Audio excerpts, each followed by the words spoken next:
I call Porter Williams, 5 minutes. Thank you, Mr Speaker. It gives me pleasure to rise and take a short call on the Electronic Monitoring of Offenders Bill. We've traversed during this first reading quite a few of the issues that I hope the Select Committee and its submitters will pick up once the bill does get to the Select Committee, and I think it's really important to just reaffirm a couple of those issues that we in the Labour Party would be wanting to ensure that there is some resolution to, because we do support this bill going to Select Committee, sir. It's really interesting because the electronic monitoring, the reason for being, of course, is to bring the electronic monitoring of offenders into the modern age, to keep up to date with modern technology, and to provide an opportunity for the discretion of judges when they are sentencing for people who have offences of less than 2 years imprisonment, to use this as an option. And I think that this is one of the things that the Select Committee really has a role in bringing some light to, and what those offences could be, because it's not going to suit everything that may come out of that pot, sir. There are some things, and we've already been talking this evening about domestic violence, family violence, sexual abuse cases, and the possibility that community-based electronic monitoring might be useful in that case.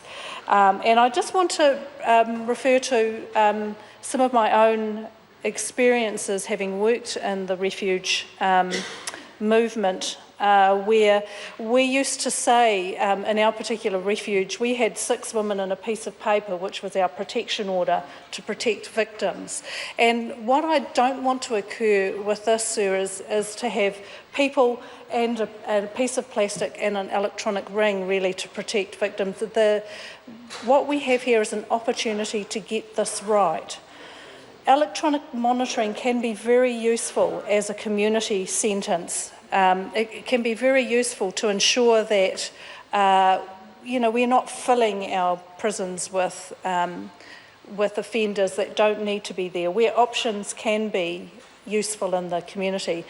But we have to make sure we get it right, sir, and we have to make sure that when we don't get it right, our backup systems can actually assist us. And in our current options around the use of protection orders, Mr Speaker, I'm not sure that we always do get it right. Our backup systems don't always protect the victims. They don't always support those people who should be protected under that piece of paper or the protection order.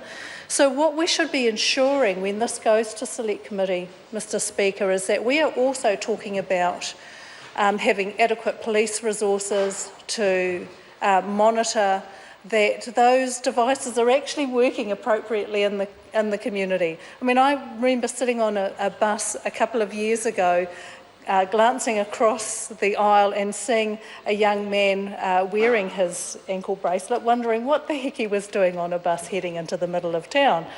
I know technology has changed, and now we have a GPS system that's likely to go into place, but even then, I don't know if Mr Speaker, if you've had experience of this, but there are some very clever people who can manipulate the system, manipulate the monitoring devices.